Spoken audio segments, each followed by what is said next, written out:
Happy Friday, everybody. Welcome to the Knucklehead Podcast Network's Week 7 Pick'em Show. We're going to be going over all the games for Sunday and Monday, a little bit of fantasy, a little bit of betting, trying to give you all the info you need, and you can pick along with us and the other guys in our Pick'em crew. We're getting a little bit better. Blayne had a good week last week. I came in second, so your boys got the top two spots in the picks last week, so kudos to us.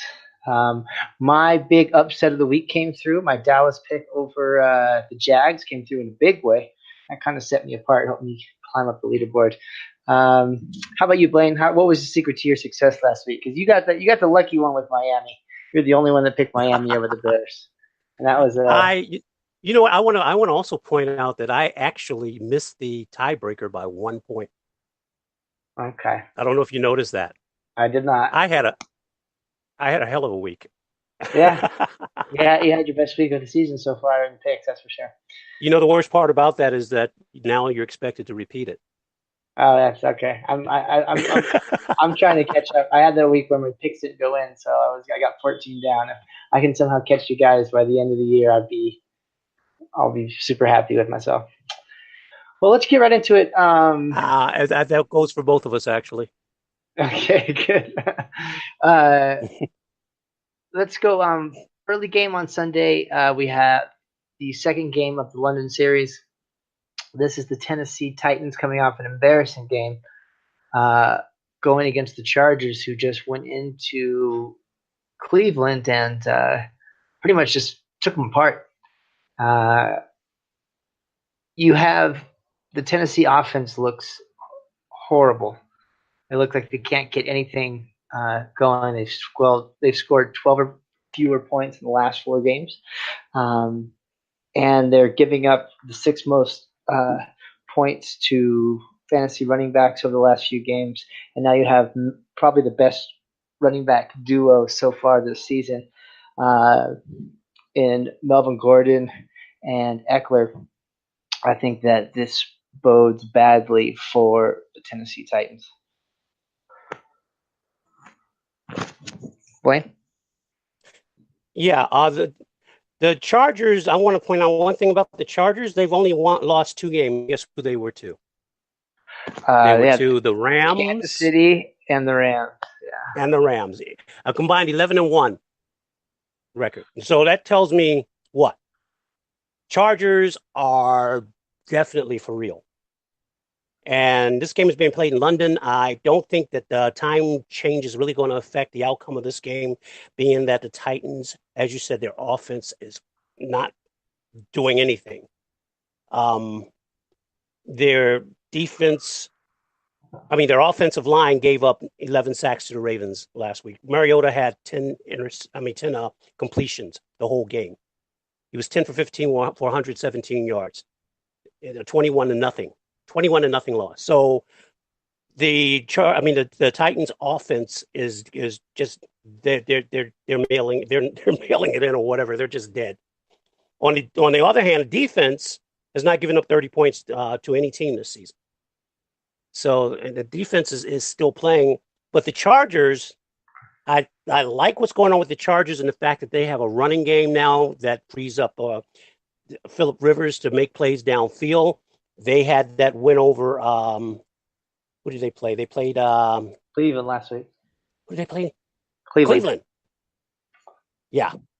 Pounded them. And and Phillip Rivers threw 2 touchdowns in the first half to Tyrell Williams. And he had some nice long completions, 2 back-to-back long completions. I see the Chargers in this game taking it over the Titans. The Chargers will go 5-2, and the Titans will go 3-4. Now the Chargers lead this series, by the way, 27-17, and they tied once. That's one of those fun stats that I'd throw that in. So just to cap it off, make it official, I'm going with the Chargers and the Lapper. How about you? Yeah, I'm going to Chargers. I think Melvin Gordon, is going to run against this Titans. I think he's going to get his yards against the Titans defense, but I think Phillip Rivers is going to shine again. that combination, I think is going to be too much for the Titans. Okay. And another stat that poor people in England, I believe the last 5 or 6 games have been decided by an average of 20 points. So they've been blowouts in England over and over and over again. And, the first game last week, the Seahawks completely buried the Raiders. And I think that they might see a similar game this week. So sorry, London. I think the same thing. I think that I don't know if the Titans defense might be getting tired by now already. And Malcolm Butler gives up the long ball to anyone that's facing him, and they have about 6 different receivers that can beat people one-on-one on the long ball. So that's going to be interesting to watch, especially for you fantasy owners. So here's a game. I'll let you start with this game. Why don't you talk to me a little bit about New England and Chicago? New England and Chicago. All right. Okay, so we saw the game of New England and the Chiefs last week, of the shootout between Mahomes and Brady. Patriots go on the road this week. They go against the Bears. The Bears are at home. The Bears were surprisingly handled very easily. Well, not easily. They went into overtime. I guess, that's overstating it. But it was that Bears defense was shocked by the Miami offense. Now, is it because Brock Osweiler was filling in for Tannehill, and they had planned for Tannehill, and they were surprised by Osweiler? I find that hard to fathom. I just think that the Bears had a down game. But they did let Frank Gore get 101 yards on 15 carries, the 35-year-old Frank Gore. 380 yards, 3 TDs from Brock Osweiler. They did intercept him twice, though. But they didn't get a sack. And that's the first time, that they got no sacks through the first 5 weeks. First 5 games. And the Patriots have won 3 straight. They've got Edelman back on the field, and now they're putting Josh Gordon on the field, which is one of those situations where even if he doesn't do anything, you've got to account for him. And he can do something. I mean, so you got to account for him. I think Brady's hitting his stride. He's got his weapons back. I think that I'm going to go with the Patriots here to go 5-2 against the Bears going 3-3. The Bears at home. I was going back and forth on this game, but I think the Patriots are going to be able to squeak one out. I don't think even if Khalil Mack plays, he's not going to be 100%. He's still, having that ankle issue, and I think the Patriots pull it out. And you, sir? I'm having a little bit of a coffee. Sorry there. Yeah, so the Bears in New England, I think that the definition of a trap game or looking past something is what the Bears did to the Dolphins. I think they're going to come home, get right. The defense is good, but it's much better at home. I think that the New England now has a ton of weapons, and they're starting to look like the old New England, except for the fact that they have some serious issues with team speed on defense. And the Bears have a plethora of speed. One of the things that the Patriots have had problems with is speedy backs out of the backfield catching passes. I think it's a big spot for Tariq Cohen using Taylor Gabriel. Matt Nagy coming over from Kansas City, he's kind of made Taylor Gabriel his Tyreek light as far as how it's schemed and how they use the guy.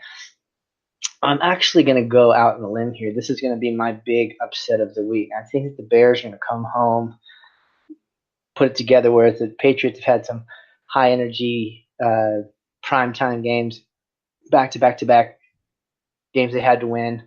Then they had the shootout with Mahomes.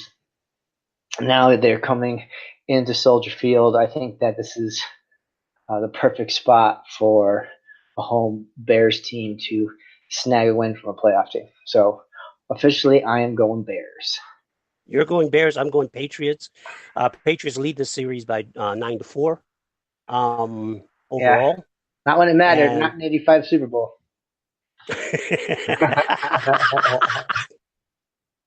Okay.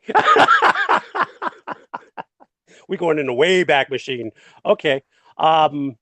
This is the first one we differ on. We're differing earlier. So you have the Bears, I have the Patriots. All right. Sounds good. So next we go to a game that I will not be watching, but I'll check on the scores once in a while because sometimes the Buffalo Bills have come up with some really interesting games. Their offense is the worst offense in NFL history through the first 6 games of the season, according to Pro Football Outsiders. They are bad. Right now, Vegas has the Colts a 7.5 point favorite at home. And when you're a 7.5 dog to the Colts, something's not going right. And I buried the lead here. It will be Andrew Luck going against Derek Anderson, who they pulled off the street Yes. to make sure that Peterman didn't have to embarrass himself again. Yeah, I mean, at least the receivers will have someone that can get the ball halfway down the field. But I heard one commentator, Chris. I heard one commentator say that the Bills actually went into a nursing home and found Derek Anderson and suited him up for this game. I heard about this. I was listening to this on a different podcast today. He plays like 50 hours of golf. No, he does. It's a true story. He plays like he just goes out, retired rich guy, and plays golf. So they pulled off the golf course, and I think this is a pretty easy one. Unless I'm going with the Colts here. The Bills lead the series 37-31 and a tie overall. Both teams are bad. This history of the matchup. I won't do it for every game. Okay, the Bills are 2-4 right now, and the Colts are 1-5. Josh Allen, he left Sunday's game. Of course, he left the third quarter with an elbow injury, and they don't know if he's gonna. Right now they're not saying anything about surgery on it. Andrew Luck has 8 interceptions. He's tied for the most in the league through 6 games this season. The red zone defense held up well versus the Jets last week. That's the Colts. They stopped them 5 out of 6 times, and the Jets had to settle for field goals. I think they made 7 field goals in that game. I believe also that the Colts have been close in every game, though. I think every game has been like within a touchdown or so. But who do I want in this game? I'm going to go with the Colts at home because they're at home, and of course the Bills are with a new quarterback. I think the Colts are due to win one here, and so I'm going to go with the Colts. Even though the Bills have done well for our buddy Mr. Hirsch and for some other people who've bet on the Bills a few times this year, I don't think I'm going to pick the Bills for the rest of the season. I can't think of a situation looking at schedules where I would feel comfortable taking the Bills. So I think I'm out on the Bills, but they've pulled off some pretty amazing games. That we'll talk about that Minnesota upset for a while. So kudos. You're going to ride with the Colts. You're going to ride the Colts with me here. Oh yeah, I got taking the Colts. Yeah, I mentioned that right off the bat. Yeah, that game took longer than it should have. Detroit and Miami. Dr. Jekyll and Mr. Hyde. Detroit Lions going against Miami, who's coming off of a big win, a big upset at home. Miami's at home again. Detroit plays very badly on the road. We all know, especially outdoors. Vegas has the Lions up by 3 in this game, so they weren't super impressed with that win over the Bears. They kind of think they see it the way that I saw it, and that it was a trap game for the Bears. And if you play that game 10 times, Bears will probably win 7 or 8 of them. So looking at that, I think that the Lions have motivation. They're kind of getting to a point now where the season's going to slip away from them if they don't start winning a little bit more. And a couple of tough losses. Dolphins could be the perfect place to bounce back. So I'm going to go with the Lions. I think so the Lions have coming off a bye. So they've had extra time to prepare for this. We have Brock Osweiler going. He's starting another game because Tannehill is still out with a shoulder issue. and maybe out next week as well. Um, the Lions are their pass defense is ranked seventh at 222 yards per game average. So, but I think what's going to happen is the Dolphins are going to try and gash them on the ground with Frank Gore again. They ran for 158 yards versus the Bears, and Frank Gore had 101 yards on 15 carries, as I said earlier. He also added one reception for 18 yards, and you had Kenyon Drake, who had 57 yards on 13 carries and four receptions for 21 yards. So I think that's what you're going to see coming from the Dolphins. Question is, can the Lions stop them on the ground? That's the problem with the Lions, is that they struggle with the run. They're giving up. They're the third worst. They're giving up 145.8 yards per game on the ground. Surprise, surprise. That's the Lions we know. The Lions have not won a road game this year. So you already said how bad they are on the road, but they haven't won a road game this year. And the Dolphins are 3-0 at home this season. So I think you know where I'm going on this. Can you tell where I'm going on this? Going back to the well and picking your fins. No, I'm going to go just the opposite. I would say the Lions are going to win their first road game. They're going to win their first road game against the Dolphins. I don't think the temperature in Miami is going to be a factor in this game. We're in October now, and we're deep into October. And I think that it's going to be enough that the Lions have this bye. They're able to prepare for Osweiler. They're not going to be surprised like possibly the Bears were with a last-minute replacement. So again, it comes down to stopping that run. But I'm going to go with the Lions in this one. I think we're going to have 3-3 Lions at the end of this, and a 4-3 Dolphins team. Okay. Two teams that are kind of look like they've, after a rough start of the season, kind of figured some things out and are moving in the right direction. Minnesota is going into the Meadowlands to play the Jets.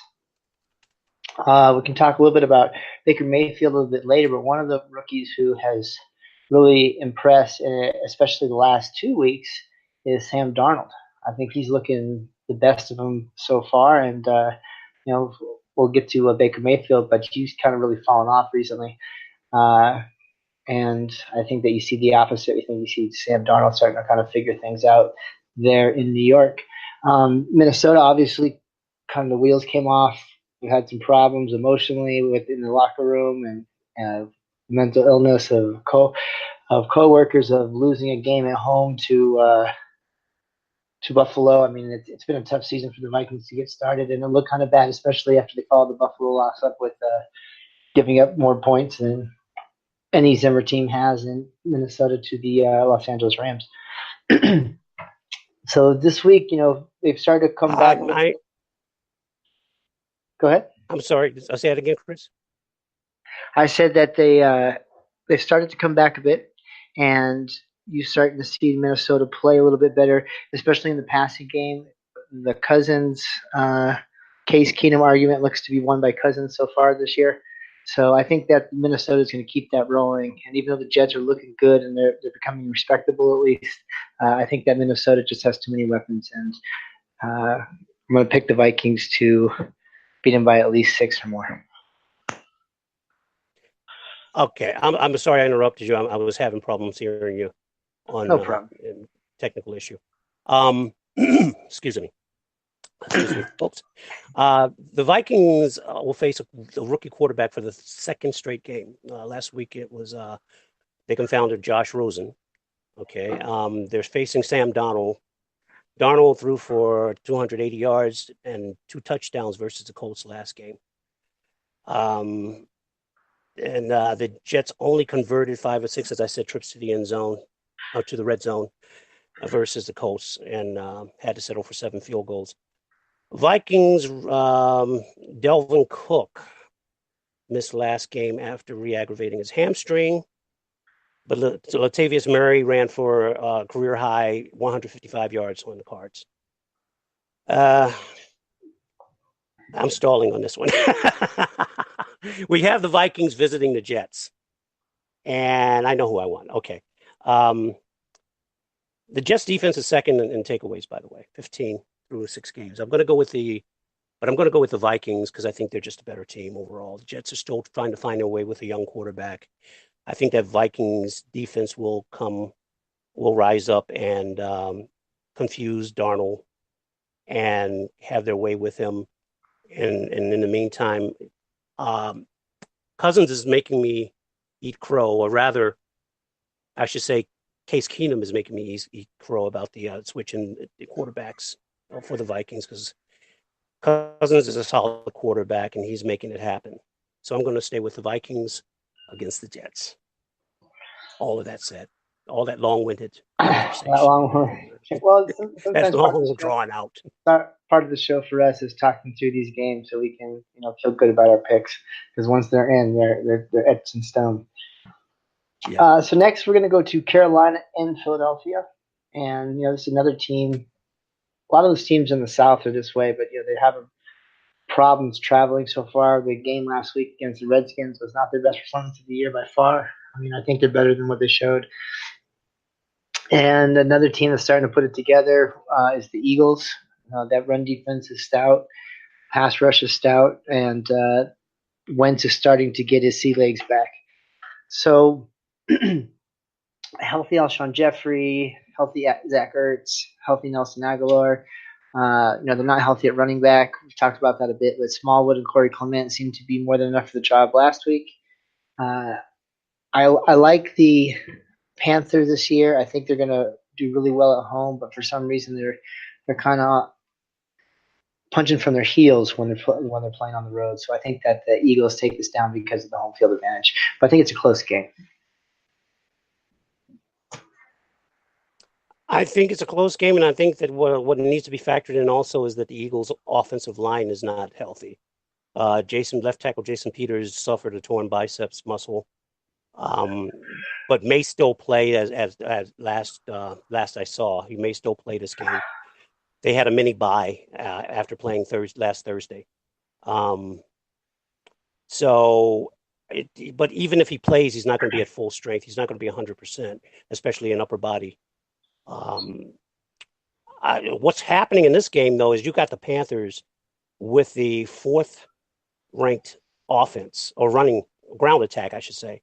Fourth-ranked ground attack at 139.4 yards per game against the second-ranked run defense of the Eagles at 79.8 yards per game. And as the Panthers were sloppy last week, they had 3 turnovers, one by Cam Newton, the interception, and DJ Moore, the rookie wide receiver, fumbled twice. So if for the Panthers to have any chance in this game, they're going to have to secure that ball and take care of it. This one is the hardest one for me. And the reason that I'm going with the Eagles, and the reason I'm going with the Eagles is that they're at home. And like you said, they are coming together. They're showing signs of coming together. But I want to remind you, as I said last podcast, is that the Panthers, Cam Newton has had his best career success versus the NFC East teams. And he came up short last week against the Skins. I'm feeling like he might pull this one out, but I don't see enough to make me believe and switch my pick, so I'm going to stay with the Eagles. Okay. So I think we're both sticking with the Eagles there. So there's another game of two teams that have just been awful recently, and we're going to try and see which one we dislike least. Why don't you start this one off with Cleveland and Tampa Okay. Bay? Browns and the Bucks. Okay. So Mike Smith, the defensive coordinator, was fired for the Bucks. The Bucks have given up. The defense has given up 400 yards in 20 games under Smith, most in the NFL. Now, linebacker coach Mark Duffer will replace him as the interim DC. Last week, the unit gave up 416 yards in the loss to the Falcons. 346 passing, 70 rushing. Does it make a difference in this week's game? I don't see a quick turnaround. The Bucks defense has just been awful. So I don't know if that's, scheming, if that's, having the wrong personnel in place. But I think the Browns offense, they're second in yards per game. I think they're going to go into Tampa Bay and grab a win here. Browns defense gave up 246 yards on the ground against the Chargers last week, but that was the Chargers. Yeah, I think Baker Mayfield is going to have just enough to take care of this Bucks team, especially with Jameis Winston, who did have like a lot of yards, but still mistakes. I think that quarterback controversy is not squashed yet as far as Fitzmagic and possibly taking over from Winston if he doesn't get things shored up there. But I go with the Browns in this one. Yeah, I've not been impressed with what the Browns have done. I think that Jameis came back last week and showed that he can really move that team. You have everyone healthy. I think there's just a lot of weapons on that team. I think what I'm worried about with the Browns is they have the talent and things, but as the season goes along, people start to learn your tendencies. They do a lot of film work, and it's about teams that continuously evolve throughout the season. And as we've talked about many times on the show, I think that's the worst coaching staff in the world. I really like what they've done from the front office as far as the players they've picked up. I think that they have a lot going for them, but I think that they have the worst possible coach in that situation. So because of that, I think that Tampa Bay is going to be just too much for him. I think this game's going to shoot out a bit. And I think that Baker has taken 3 steps back from his first game and a half when he came in. So with that said, I'm going to go with Tampa Bay. You're going with Tampa Bay. Oh, by the way, do you want to give me your opinion of the trade that just went down with Carlos Hyde? Why don't you tell us about it, and I'll tell you what I think about it. Okay, Carlos Hyde was traded to the Jaguars, I believe, for a 5th round pick. And of course, the Jaguars, Leonard Fournette is not on the field. They're having trouble getting him on the field. And so they have Carlos Hyde there now to hopefully give that offense, that running game, a little jolt because they need it. I love the move. Say that again? I said I love that move. I was okay. Yeah, I was going to say, as looking at the Browns, as a AFC North foe, I'm against everybody except my Ravens. Okay, but the Browns, I'm pulling for until they really get to be a problem. And then I'll hate them again, as I said on the previous podcast. But I've been pulling for the Browns to get better and make and be competitive in this division. And it always comes down to some silly move that they make that I said, they don't get it yet. That front office just doesn't get it yet. I think they got it here because now they give Nick Chubb a chance. And here's the key to it. I don't think the Browns are serious about winning anything this season. I think they're focused on getting better. Because if you weren't focused on if you were focused on winning now, you would make this move. You would keep your strength with Carlos Hyde, and then have Nick Chubb come up next season. But they're going to put Nick Chubb at the front right now, and have him develop and see what he can do. And I think this is a great move. I think it's a great move. It's not, I understand to a degree what happened with the Josh Gordon thing. Josh Gordon, they were trying to unload him before, and his history, and you just can't count on the guy. And so, trading him off, I could see that, but then I'm going but if he's back, you're giving up a big weapon there, But now that I'm thinking that this team is actually just trying to get better this season and not, don't have this fantasy about winning anything. I can go along with that because I think that's more realistic goal. And so I like this move too. I think that it's going to help the Jaguars, and I think it's going to overall in the long run help the Browns, like I said, with Nick Chubb. All right, well, we looked at one side of that trade. Let's go to the game that has the other. Let's talk about the aforementioned Jaguars and Texans. So why don't you keep going on what you're talking about and tell us how you think this is going to work out for the Jags as far as adding this depth. Okay, so like I said, Leonard Fournette is not going to. They can't get him on the field. The question was, and I still don't get it, and I'm still going to keep preaching this. Why did you give Blake Bortles your blessing at quarterback? Give him an extension when you had other options out there. You could have drafted another quarterback. Okay, so you're not sure, but you want to make sure about Blake Bortles before you pull the plug on him. You could have signed. Well, same thing, I guess. You could have signed at one of these free agents or gone after one of these free agents, but you gave your blessings to Blake Bortles, and he showed last week that he's not the guy, or you can't depend on him, especially when your Jaguars have given up 70 points in the last 2 games. And that was too old. The Cowboys and the Chiefs, or they played the Chiefs first and then the Cowboys. And I'm looking at the Jaguars now. Those were road games. I'm looking at the Jaguars to get back home and get well with that defense. I can't believe that defense is that bad. I will say that if you listen real hard, Chris, can you hear that? That's Jalen Ramsey shutting his mouth. Total silence. Finally, after all that yapping, it's nice to hear somebody knows when to shut up, because you have nothing to talk about with the play of that defense. Texans, on the other hand, have a 3-game winning streak. They're squeaked out, but they're squeaked out wins. All their games have been decided, I believe, by 7 points or less. And so they're on a 3-game winning streak. They started the season 0-3, and now they're 3-3. The Jags have gone just the opposite direction. They started the season 3-1, and now they're 3-3, and they're both tied with Tennessee in as for the division lead.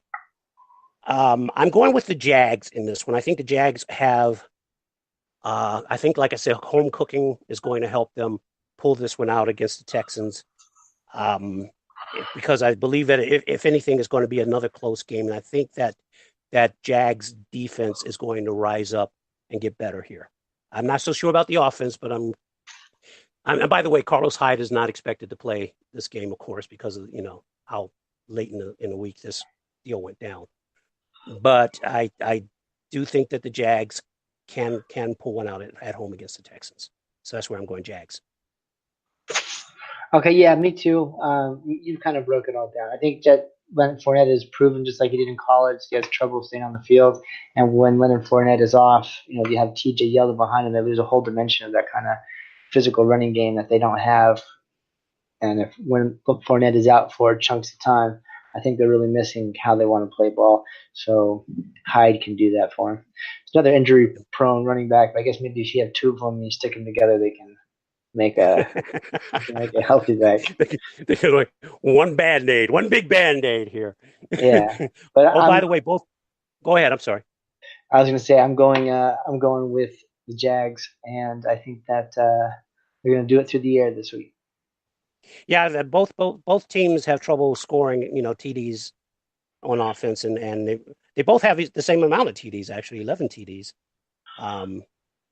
in the first 6 games, and the series is led by the Texans 19-13. I'm saying that because this is a division rival. Okay, so here it comes. We can let Baltimore Blayne wax poetic here and kind of give us an in-depth insight into New Orleans going into Baltimore. This game originally worried me because it's Drew Brees going up against the Ravens defense. Now the Ravens just come off a 3-game road trip. Well, they weren't traveling the whole time, but you know what I mean. 3 games straight on the road. So they finally get back home, and I'm afraid of them relaxing just a little bit too much. Hopefully they're not going to relax, knowing that Drew Brees is coming in looking for his 500th touchdown, which he will get, by the way. I hope he gets it in the first half and not the second half. I hope the Ravens can keep their lockdown. No touchdowns in the second half so far this season for that Ravens defense. Now, here's an interesting point that I don't know if you know or not. Ravens are the only team that Drew Brees has not won against. He's 0-4 against the Ravens. And the it's going to be hard because the Saints offense is, I mean, first of all, they're coming off a bye, so they've had some rest. They're coming in fresh. As I said, the Ravens are coming off the road. I'm not making excuses. I think the Ravens are going to take this game because of their defense. And I think the Saints defense is not playing up to par like they did last year. They are playing strong against the run, but their pass defense is a sieve.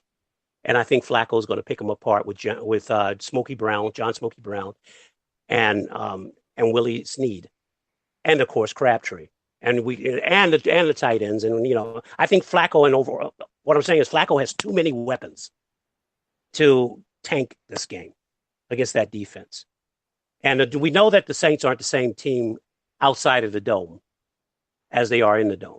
If this was being played in New Orleans, I would probably have a different take on it. It's being played in Baltimore, and if the weather takes a turn and it's another one of those dampers, rainy. Joe thrives in rainy weather. He's proven that this season so far. His strongest games have been in the elements. They don't bother his throw. He has a tight spiral, a strong arm, and he's thrown through wind gust storms and been effective there. So all of that said, I think I'm going to stick with my Ravens. I think it's going to be somewhere in the 20s between both of these teams. And it's probably going to come down to a Justin Tucker field goal. But I'm picking my Ravens to take this one in Baltimore. So there's some stats about how just almost unbeatable the Saints are coming out of a bye. And then there's a bunch of good stats about the Ravens being at home. I think they have the best defense in the league right now. But that Sean Payton and Drew Brees coming off the bye and having 2 weeks to plan for a team, I think this game's going to be a really good game. I think that I agree with you on everything you said about Flacco. That's why I think that they are going to have some success. But I think that Drew's going to come back. I think this might be a special season for the Saints. I'm starting to like them more and more coming out in the NFC, or at least being the team that goes up against the Rams. Because if anyone can shoot them out, that's going to be a fun game to watch. So I'm actually going to say that the Saints go into Baltimore and kind of put their stamp on the league as saying, hey, you know what, Chiefs are good, so are the Rams, but we'll prove it week in, week out that we belong in that same conversation. So I'm actually going to go with the Saints on this one. Two, okay. Drew Brees, by the way, has 77.9% completion rating, and he's ranked first. Yeah, and highest QB rating at 122.3. So yes, it's going to be a challenge for that defense, but I think, and don't get me wrong, this is not Tennessee. We're not going to see another 11 sack day. As a matter of fact, if the Drew Brees is a quick release, so if the Ravens get to him once or twice, that's a bonus. But the thing is that they don't have to get to him. All they have to do is disrupt him, force him into some turnovers, force him into some bad decisions by hurrying his passes. That's a great offensive line, great running back tandem, great group of receivers, and probably the best quarterback in the NFL right now. But they're not going to run against. They're not going to run against the Ravens. Let's put that to rest right now. Well, they're not going to run against. Well, you might. I mean, running against just being able to pick up 3-4 yards on good running downs can be enough. Keeping them honest, right? Yeah, it's keeping them honest, and they definitely have the two backs to do that with. The Ravens haven't faced anything like what they're going to face on Sunday. I agree. It's going to be a test. Yeah, it should be. But it should be a great game to watch. That'll be the game that I'll be watching for sure. Coming up this next week. A game that I will not be watching, that's for sure, is the Cowboys and the Redskins. Why not? Two teams I totally dislike. I want them, if there's someone they could both lose, not a tie, like they both lose, I'd be happy. But the Dallas did do me right, and I think it's going to start to see the narrative pick up, from your different places where you get the NFL news, is that Cowboys D is good, and that's why I made that pick last week against the Jags. Is I just didn't think that Blake Bortles was going to be able to do anything, and that offensive line is just trash for Jags right now. They're really banged up, and that Dallas pass rush is vicious. That's what I think is going to be the problem for Washington. They also have a beat up offensive line, and I think that pass rush is just going to be a little too much for them. The question is, what do you do to stop Zeke? And I think that they've kind of decided that they're just going to find ways to throw him the ball, hand him the ball. I mean, his usage is off the charts over the last few games. I just can't pick the Redskins ever. So even though this game's in Washington, I think that the defense, the pass rush, and a heavy dose of Zeke helped the Cowboys pull this out. Well, if you remember what I said last podcast about the Cowboys and the key to winning that game against the Jaguars was to run the ball, run the ball, run the ball, use Zeke, feed Zeke, and to keep keep Dak rolling out of the pocket. So we had a mobile Dak Prescott, very effective against the Jaguars defense. They scored 40 points on that defense, 40 points. The Skins, on the other hand, had 3 takeaways against the Panthers, as we mentioned earlier last week.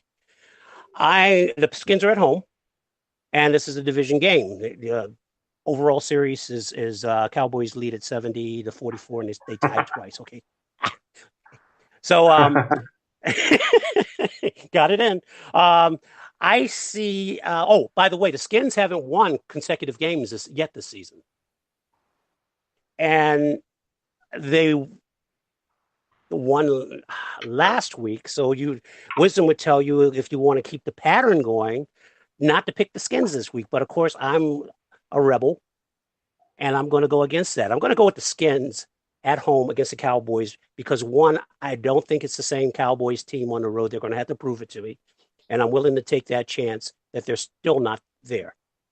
And if they are there, they have to prove it to me, and then I'll admit I'm wrong next week. But I'm going with the Skins. Alrighty. So the next game, I think we both know who we're going to pick to win the game. But I just want to say that I think Beathard has really stepped up and shown that he's a tough guy. Yeah. There was something where the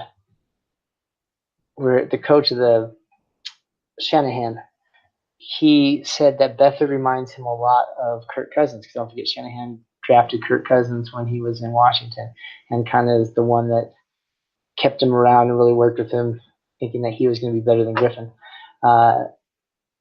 You saw those kind of comparisons, and he even came out and said he reminds me of Kirk Cousins. So I just want to say how impressed I am, and I think that this game is going to go into a shootout mode, which I know a lot of people think the Rams are just going to smash. I think this gets a little bit closer than people think. The Rams are going to win, obviously, but I think that's going to be a really fun game to watch. Lots of fireworks. Yeah, you know what? I think that I'm picking the Rams to win this, but I wouldn't be surprised if 49ers actually came out with this one. I liked what I saw from CJ Beathard at quarterback last week. So you're going to go ahead and pick the Niners? No, I'm picking the Rams. I'm staying with the Rams, but I'm saying that, that this is a division game. And as you know, these division games, anything can happen. I could see the Rams going and taking the 49ers too lightly in this game. I could see Beathard matching or even having even a better game than he had last week against the Packers. Maybe maybe this is a type of team that plays up to their opponent rather than having their opponent play down to them. Now the Rams, they're top ranked offense. And the 49ers have the 26th ranked passing defense. So in all wisdom here, you would say that, the Rams are going to win this game. And that's what I'm going with. I'm going to go with the Rams until the 49ers show me more. I'm going to go with the Rams. I mean, Jared Goff had a bad game last week. And Todd Gurley stepped up and took it over. And they're just too deep on offense, I think, for any team for me to pick against them on this kind of a matchup. But all that being said, I give some glory to the 49ers. I think the 49ers have a future quarterback here if he's consistent. 16 for 23 attempts, completed 69.6%. I'm gonna go with the 40. Go with the Rams, even though the 49ers lead the series. 69-65, 3 ties. I'm gonna go with the Rams. Rams win this one. So real Go quick, my question to the people who quote those series things: if the series goes back farther than like the current coach and quarterback, does it really matter? I know. Yeah, I know. I'm just Okay. throwing it out there for fun. I got you. I I saw know. it. I saw it in my research, and I decided to jot it down in my notes. So I had to justify writing it. Well, it is different. And like the difference, in how far some of those rivalries go back. And then you have like the Jaguars and the Texans. It's like 3 games, 4 games. All Yeah. right. Or like the Patriots and not the Patriots, the Saints and the Ravens have only played like something like 5 or 6 times or something. I don't know, something like that. They don't play that often. Yeah, that's too bad. Good offense, good defense is always good to see. Okay, so we're both on the Rams there. That's pretty easy. Okay, how about the Bengals going into KC? Why don't you take this one since you're the Bengals expert? That's interesting to me. That was very interesting to me because you have the Chiefs coming off their first loss in New England. Mahomes made a couple of mistakes in the first half, and that's a rookie, well, not a rookie, but a young quarterback learning. He has a chance to learn. Don't desperately throw the ball and force it into coverage. He was humbled a little bit with those 2 interceptions. He was reckless with his throws. He came back in the second half, made it a game, and it went all the way down to the end against the GOAT, Brady. I think the Chiefs being home, Arrowhead Stadium during the regular season is hard to win in. The Bengals are coming off their loss to the Steelers, heartbreaking last few seconds play or whatever it is in the last minute. Now they felt my pain that I felt, or at least part of my pain that I felt at the end of last season when they did it to us. They had it done to them. That touchdown to Antonio, to Brown. I do want to say, as a side note, that in my opinion, Vontaze Burfict should be suspended indefinitely. He's a dirty player. He hasn't learned. He continues to go outside of the rules, and he tries to hurt people. His throwing of the elbow and shoulders against the opponent's heads is just inexcusable. And I think that Marvin Lewis should go with him because Marvin Lewis should have a handle on this. He should be stopping this. He's not. Apparently, he's letting it go. Okay, that's my rant on that team. The Bengals, getting back to the game, both teams are coming off coming off close game losses in the final minutes. So they were both emotional losses. I'm going to go with the Chiefs at home. That Bengals defense ranks 28th. The pass defense ranks 28th, and their overall defense is allowing 400 plus yards per game. On the other hand, the Chiefs defense is the worst in the NFL, yielding out 468.2 yards per game and 28.7 points per game. And they're ranked 27th. So it's going to be a shootout. I think, though, that I believe in the Chiefs offense more than I believe in the Bengals offense, especially when the Bengals are on the road. I think the Chiefs are going to go 6-1. Bengals are going to go 4-3, which will be great for me and the standings if my pick of the Ravens beating the Saints, that'll put the Ravens in sole possession of first place. And that's my pick. That's my prediction. I think people are gonna go for your Ravens more than you think. I just have a really simple rule: don't bet against a decent Chiefs team in Arrowhead. Simple as that. You've gone through a lot of the good stats and things, but for me, it's just don't pick the Chiefs don't pick against the Chiefs in Arrowhead. It just never works out the way anyone would ever want. Especially the turnover. Somehow that noise gives the defense an extra step, a little more pressure. more fumbles. It's usually crappy weather. It's loud. It's one of the best home fields in the NFL, and I think that in addition to all the things that you mentioned, there's just going to be too much, and the Chiefs are going to win this game. Finally, another two teams that have kind of underwhelmed this year on the defensive side of the ball, but the Falcons have been great on the offensive side of the ball. Giants are up and down, except for the fact that they've proven all the haters that Saquon Barkley was worth that high draft pick. Falcons and Giants on Monday night. I think this is really simple. This is Matty Ice on the carpet at home. The Giants have no answer for much worse defense or offenses, even at home. From their own crowd, they haven't really been able to stop anybody. And now they're going into the dome in Atlanta. I don't see any way that the Giants pull this one out. I think it might even get a little bit out of hand. I think that I would pound the over on this and take the Falcons. I think that they have you can give up some points here. I think that they win by at least 10 points. I don't think the Giants have an offense that is going to give the Falcons any trouble, even with that bad defense that they have, that banged up, injured bad defense that they have. I go with you. I'm going with the Falcons. Eli Manning only has 4 touchdowns through 6 games. They are getting tight end Evan Ingram back. They're expected, at least he's expected to come back from a knee injury in this game, so he'll have another weapon. But I would tell you to look out for OBJ, excuse me, OBJ to after his statement about not liking water, and that's why he cramps up all the time. He needs to get an IV during the game because he doesn't like water. He doesn't like drinking water. So I would expect that if he gets a touchdown or makes a big play, that he's going to run to the sideline and hump the water cooler and then get on his knee the next time and propose to it like he did with the kicker's net. Mr. Drama, the guy, don't get me started on him. But the Falcons broke their 3-game losing streak against the Bucs last week. And I think they're going to keep going and get a win here at home. As I said, I don't see how they're going to match up. The Falcons do have a bunch of new injuries. The kicker, Matt Bryan, is out. He got a hamstring injury.